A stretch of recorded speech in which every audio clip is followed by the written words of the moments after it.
हाँ जी। 2015 का क्वेश्चन है सीजेट का। ठीक। क्वेश्चन नंबर 1 देखो।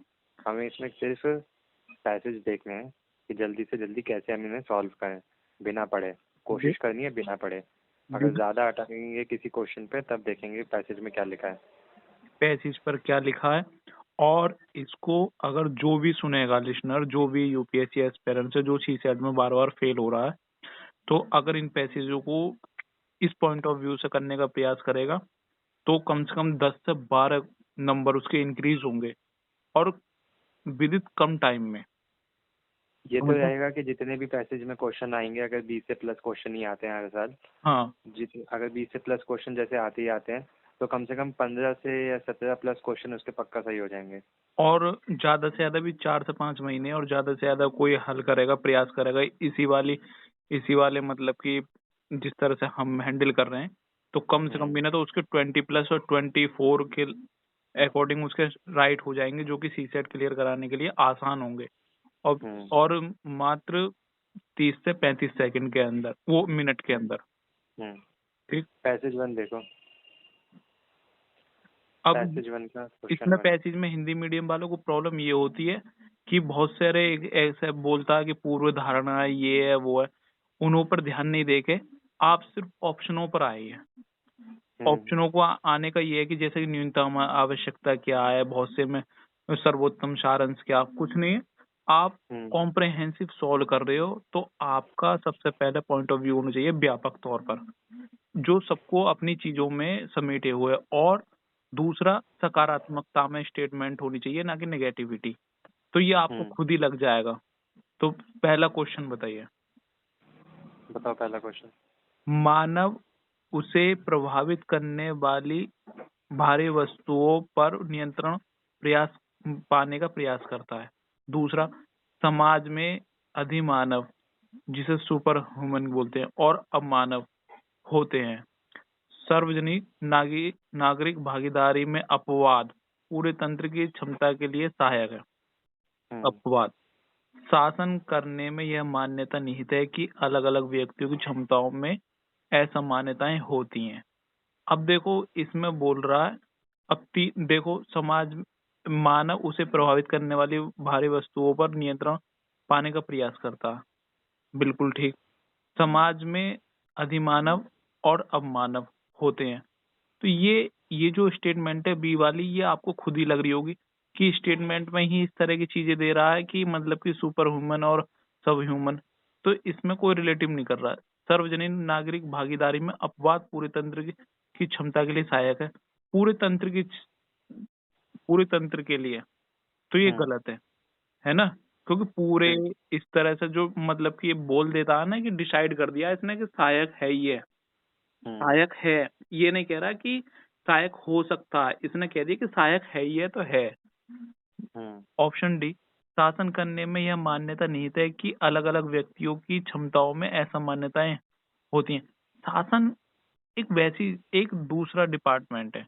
तो शासन हम्म ये डिसाइड नहीं करेगा कि किसकी क्षमता क्या है। ठीक है। हम्म तो और एक इंडिविजुअल एक मात्र शासन को लिया है, ना कि व्यक्ति को हम्म लिया। शासन एक डिपार्टमेंट है। हम्म जैसे कि सरकार एक डिपार्टमेंट है, ऐसे ही शासन भी एक डिपार्टमेंट है। तो इसका हम्म मतलब ये नहीं है कि सिर्फ आप शासन को ही टारगेट करोगे। हाँ, मानव।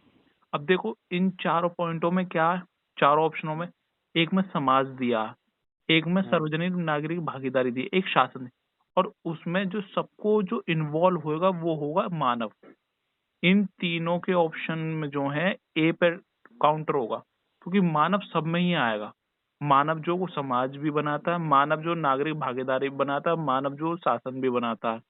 तो हम्म इसलिए, और सकारात्मक चीज भी देखो, ए ही ऑप्शन होगा इसमें, क्योंकि मानव उसे प्रभावित करने वाली जो भारी वस्तु है उस पर नियंत्रण पाने का प्रयास करता है।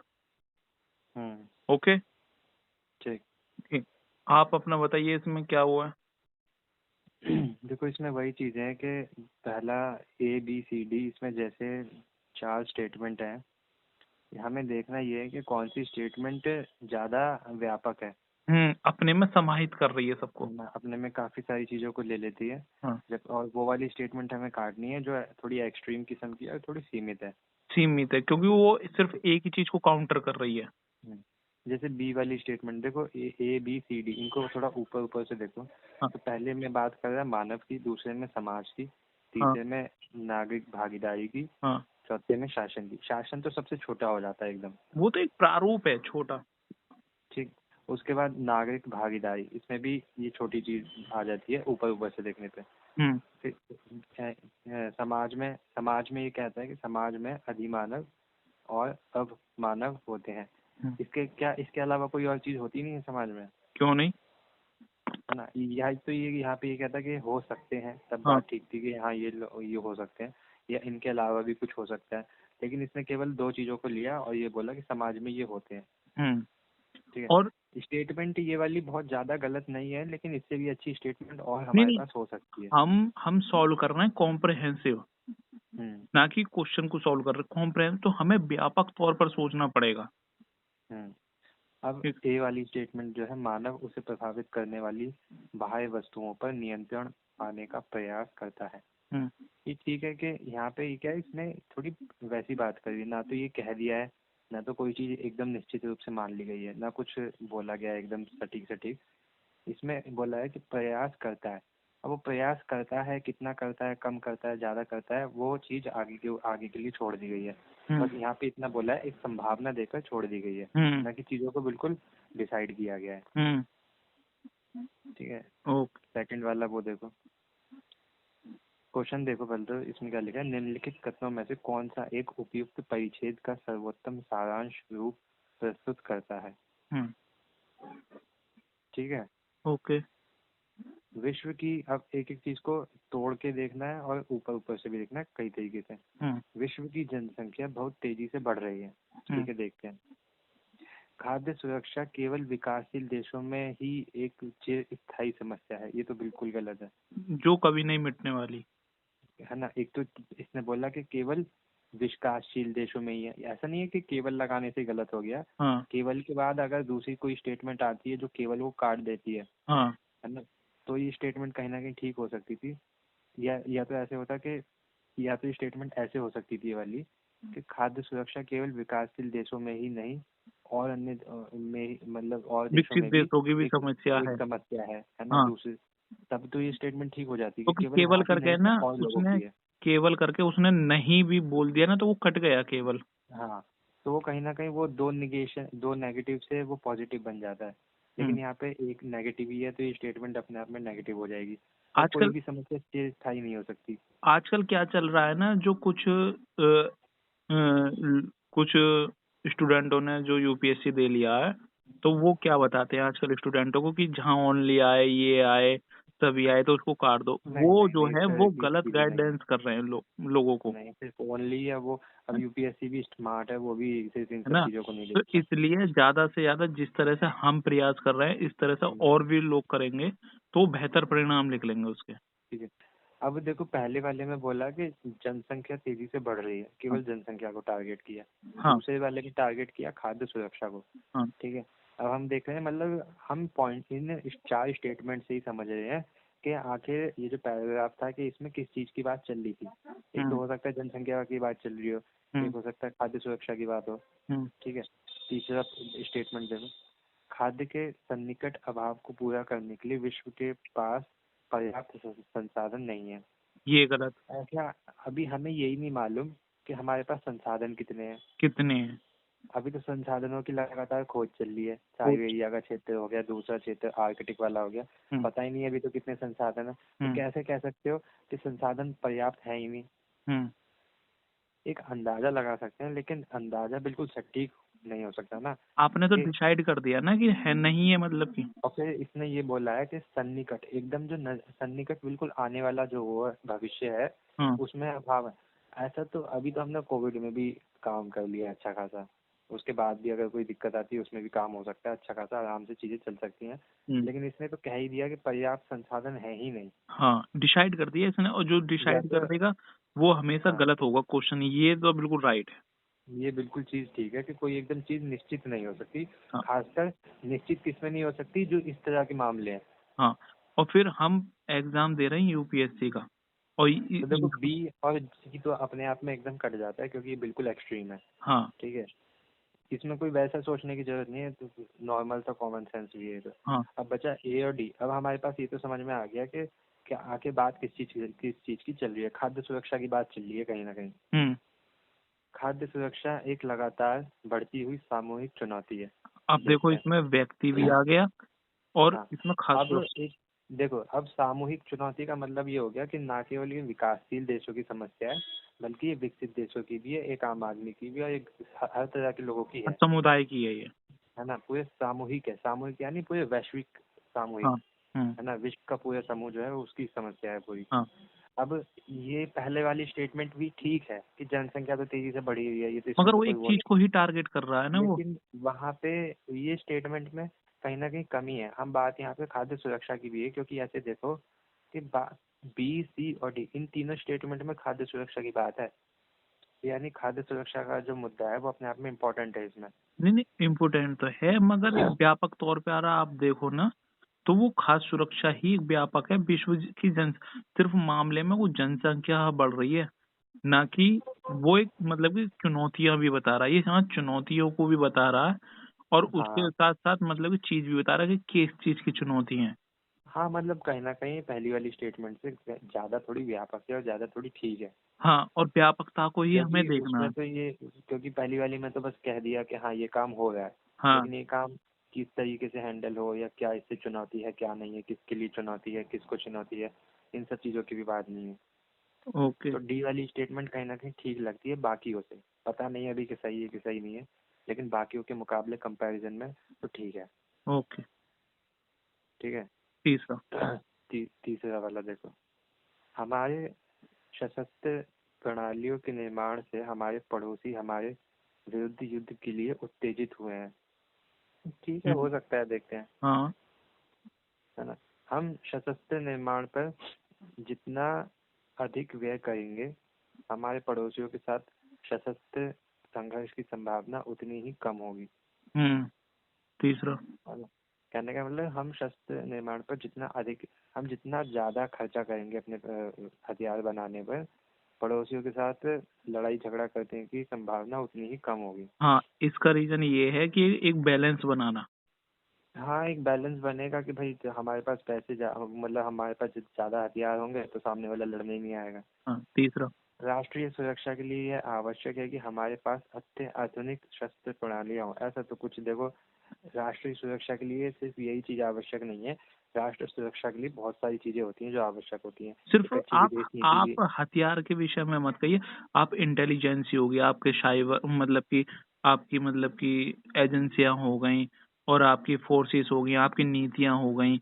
आप बहुत खुद सारी लोग भी हो गए यार, हैं, लोग हो गए, फॉरेन पॉलिसी हो गई, है ना। जो हमारे बॉर्डर मगर सिक्योरिटी फोर्स है यहाँ वो जो सब चीजें हो टारगेट गई। कर रहा है सिर्फ ये कह रहा है कि अत्याधुनिक क्यों, आधुनिक हथियार नहीं हो सकते? सिर्फ अत्याधुनिक ही होंगे तो ही होगा? नहीं, ऐसा नहीं। सिर्फ इसने एक चीज को टारगेट किया, अत्याधुनिक अस्त्र। नहीं, सिर्फ सशस्त्र प्रणालियां ठीक है, लेकिन बिल्कुल हाईटेक वाली इससे जरूरी नहीं है। हाँ। हमारे पास अभी भी वो सारे वेपन नहीं है जो अमेरिका के पास है, लेकिन फिर भी हमारे राष्ट्र सुरक्षा बनी हुई है। हाँ। भारत में अनेक, देखो ए का नहीं पता बी का नहीं पता, सी तो कट गया बेकार। हम्म। भारत में अनेक लोगों का विश्वास है कि हम शस्त्र निर्माण में अपने संसाधनों का अपव्यय कर रहे हैं। देखो, अनेक लोगों का है तो उसका कोई नहीं है, कुछ लोग होते ही हैं, मगर यहाँ सभी लोगों का इसमें मत देखो, नहीं है। यहाँ पे ना पहली चीज यहाँ पे ये है कि यहाँ पे जो बात चल रही है ना, थोड़ी ऑफिशियल चल रही है। यहाँ पे लोगों का विश्वास वगैरह इन सब की तो बात ही नहीं है। लोग क्या डिसाइड करेंगे नीतियों के बारे में? उनके विश्वास से क्या होता है, लोगों के विश्वास से क्या? वही विश्वास तो। तो कुछ भी हो सकता है। यहाँ पे हम्म। बात कुछ वैसी चल रही है, फैक्ट्स की और ऑफिशियल चीजों की। तो लोगों लोगों का का विश्वास मत तो कुछ इतना भी हो सकता मायने है। नहीं रखता। लोगों का विश्वास तो बदलता ही रहता है, उससे क्या दिक्कत है? हाँ, उससे क्या करना है हमें? तो तो इसलिए देखो देखो सी और डी कट गए। ठीक है। हाँ, अब देखो बचा, देखो अब इससे ये पता चल गया कि बात इसमें जो चल रही है वो चल रही है शस्त्र निर्माण पर, हाँ। संसाधनों पर, हम्म। खर्चों पर, इन सब चीजों पर। हम्म। ठीक है। अब देखते हैं। देखो डी तो बिल्कुल वैसे भी बेकार नहीं है कि लोगों का विश्वास, यहाँ लोगों के विश्वास का तो ये स्टेटमेंट ही अजीब सा हो जाता है अपने हाँ, आप में, अनऑफिशियल सा। और जबकि हम परिच्छेद को कर रहे हैं। हाँ, सी और डी तो वैसे ही कट जाते हैं। ठीक है, ए और बी बचे। हमारे शस्त्र प्रणालियों के निर्माण से हमारे पड़ोसी हमारे विरुद्ध युद्ध के लिए उत्तेजित हुए। देखो देखो अब हमारे, क्या है, सुनो, सुनो, अब इसमें क्या है, पहली स्टेटमेंट क्या है कि पहली स्टेटमेंट में ये बोल रहे हैं कि हम निर्माण कर रहे हैं, तो वो विरुद्ध, हमारे विरुद्ध युद्ध के लिए उत्तेजित हुए। क्यों हम युद्ध के हम इंपोर्ट नहीं कर सकते, है ना? इसमें सिर्फ एक ही चीज को टारगेट किया गया है, सिर्फ निर्माण के लिए, जो हम कर रहे हैं। और जबकि हम्म हम, कोई भी कंट्री है, इंडिविजुअल किसी को भी लीजिए, वो इंपोर्ट भी करता है हैवी हैवी वेपन्स को, ठीक है? हम्म वो निर्माण ही नहीं करता, क्योंकि हमें भी देखा जाए तो 70 साल से हमने कितना निर्माण किया? नहीं किया ना। मगर हमने निर्माण भी फिर सीधा, सिर्फ निर्माण करने से पूरा युद्ध के लिए उत्तेजित नहीं हो जाता ना कोई भी। कोई पता निर्माण के लिए, हम निर्माण जो कर रहे हैं वो एक्सपोर्ट के लिए कर रहे हो। बहुत सारी चीजें होती हैं, और वही तो सीधा युद्ध के लिए उत्तेजित नहीं हो जाता। जबकि दूसरी स्टेटमेंट में क्या है कि हम जितना ज्यादा वो करेंगे, एक दूसरी स्टेटमेंट में एक बैलेंस बना रहा है हाँ, कि हम अगर अधिक खर्चा करते हैं तो उसकी संभावना कम हो जाती कम हो जाती है ना। ये हाँ। एक ऐसा स्टेटमेंट सा लग रहा है जो कहीं एक ऑफिशियल सा स्टेटमेंट हो सकता हाँ, और है ऑफिशियल ना। ये स्टेटमेंट यही है। जबकि पहली स्टेटमेंट के में क्या है कि युद्ध के लिए उत्तेजित हो जाते हैं। युद्ध मतलब अगर आपके पड़ोसी देश एकदम कोई हथियार बना रहा है, अब वो हथियार किस पर्पस के लिए बना रहा है वो भी तो बात है। हाँ, या वो हथियार बना रहा है तो बस हम जाके युद्ध में भिड़ जाएं उसके साथ एकदम ही, ये थोड़ी होता है। अब हाँ, लेकिन अगर वो हथियार बना रहा है तो कहीं ना कहीं हमें ये डर लगेगा कि हाँ भाई, युद्ध वगैरह की लड़ाई झगड़े की चीजें रहने दो, वो हथियार बना रहा है।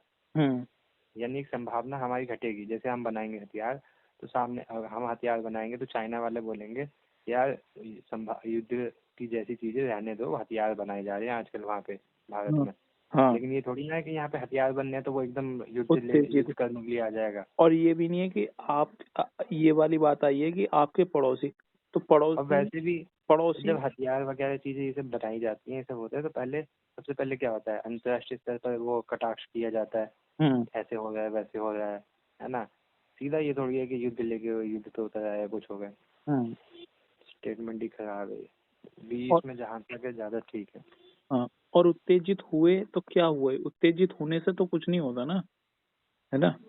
स्टेटमेंट ही खराब है ये, भी जितना ज्यादा नहीं। हम नॉर्मलाइज तरीके से सोचेंगे, ज्यादा गहराई में न जाके, और हम्म जितना अच्छा सोचेंगे और फैक्ट पर सोचेंगे, तो हमें इजीली क्वेश्चन का आंसर मिलने में आसानी होगी। हम्म अब देखो चौथा, देखो अब ये कह रहा है मतलब कि निर्णायक अनुमान निकाला जा सकता ये तो छोड़ दो, ये सब बकवास। है ना? इनको तो स्टूडेंट को पढ़ना ही नहीं है। ये तो दिमाग खराब करने वाला बहुत है, से इन्फ्लुएंस वगैरह सब। बहुत से भारतीय निरीक्षक हैं, इसलिए आधारभूत स्वस्थ आचरणों का मूल्य नहीं पहचानते। सिर्फ बहुत से की वजह से ही आप इसको इसको इस सब चीजों को समझ लोगे? नहीं समझोगे ना। और सिर्फ बहुत से की बात बहुत करिए, से, ना कि सबकी, और बहुत हम से सॉल्व मतलब बहुत से तो कितने भी हो सकते हैं, बहुत से भारतीय निरीक्षण है, कर इसलिए आधारभूत स्वास्थ्य आचरणों का मूल्य नहीं पहचानते। हैं। पता नहीं कितने ये बहुत से होते हैं। कितना गलत स्टेटमेंट दिया है कि मतलब कि बहुत से भारतीय निरीक्षक हैं, इसलिए आधारभूत स्वास्थ्य आचरणों का मूल्य नहीं पहचानते। भाई, हम देखो पहली चीज जो ये है कि जो स्वास्थ्य आचरण है उसके लिए निरक्षर या साक्षर होने की जरूरत नहीं होती, वो तो कॉमन सेंस वाली चीज होती है। हाँ, आपके अपने पास सफाई रखनी है, इसके लिए आपको कॉलेज जाने या स्कूल जाने की जरूरत नहीं होती है कि हम्म, आपको ABCD आ जाए या गिनतियाँ आती हो। ये तो अपने आप किसी में भी होता ही है कि भाई अपना सफाई रखो आसपास, हाँ, स्वास्थ्य अपना बनाए रखो, अच्छा आचरण रखो। ठीक। दूसरा ऑप्शन बी, भारत की जनसंख्या अति विशाल है और केवल सरकार की लोक स्वास्थ्य सेवाओं का प्रबंधन नहीं कर सकती। कितना गलत स्टेटमेंट है कि केवल मतलब कि सरकार ही लोक स्वास्थ्य सेवाओं का प्रबंधन नहीं कर सकती। समझ रहे हैं आप? सिर्फ इस, और हम्म अति विशाल है। आप ये नहीं डिसाइड करा कि कितनी विशाल है, ठीक है? अति से ही क्वेश्चन गलत हो गया ये, देखो ये ठीक है? तो सरकार के ऊपर, देखो ज्यादातर जो स्टेटमेंट इसमें आती है ना, अगर 100 स्टेटमेंट है, 100 में से एक स्टेटमेंट ऐसी हो सकती है जो सरकार के ऊपर कटाक्ष को सही माने।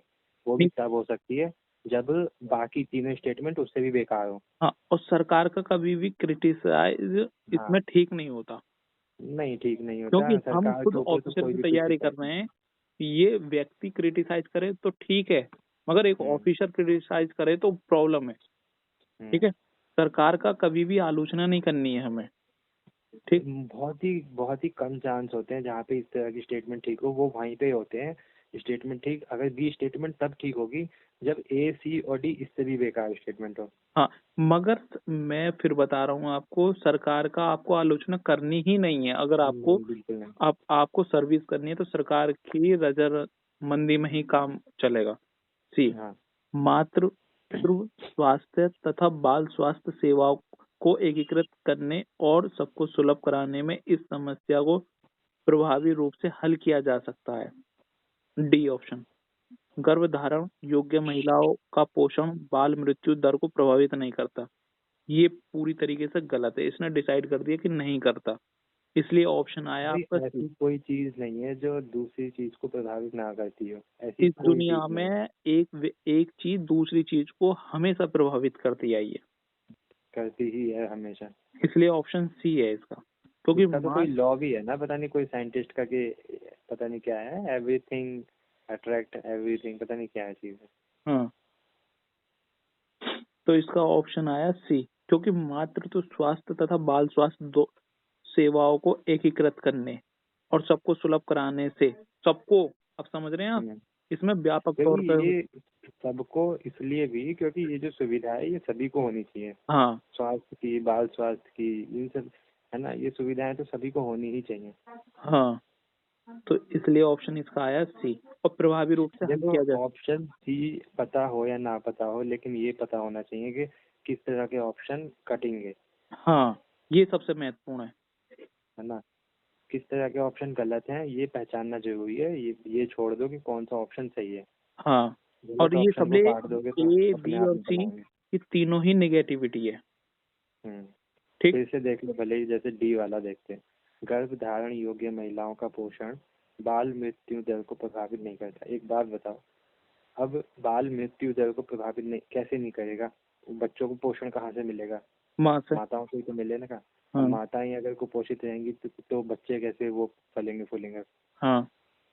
ठीक है, अब बी वाला देखो, भारत की जनसंख्या अति विशाल है, हम्म। चलो मान लिया, ठीक है, और केवल सरकार ही लोक स्वास्थ्य सेवाओं का प्रबंधन नहीं कर सकती।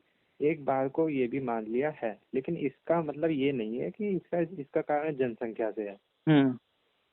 है ना। और केवल सरकार ही, जैसे देखो इस स्टेटमेंट में क्या है, वैसे तो ठीक है कि ये केवल को आगे नहीं बोलकर काट रहा है कि केवल सरकार नहीं कर सकती, हम्म। बल्कि लोगों का भी इसमें योगदान चाहिए, है हम्म। ना। लेकिन ये सरकार को कटाक्ष कर रहा है। हमने अभी पीछे वाले क्वेश्चन में कहा कि हमें सरकार को आलोचना नहीं करनी सरकार की। हम्म। ठीक है, क्योंकि सरकार अपने आप में एक पूर्ण इंस्टीट्यूशन है, हम्म। तो इसलिए देखो, इसका। ए और डी तो सीधे सीधे इसमें कट जाएंगे। हाँ। बी और सी में थोड़ा सा वो हो सकता है कि हमारा जो मेथड है कि हम केवल के बाद अगर नहीं आता है तो उससे बोल के काट दें, वो ठीक है। लेकिन यहाँ पे जब सरकार की आलोचना वाली बात आती है तो वहाँ पे चीजें गलत हो जाती हैं। हाँ, तो इसका ऑप्शन सी, पांचवा, हाँ।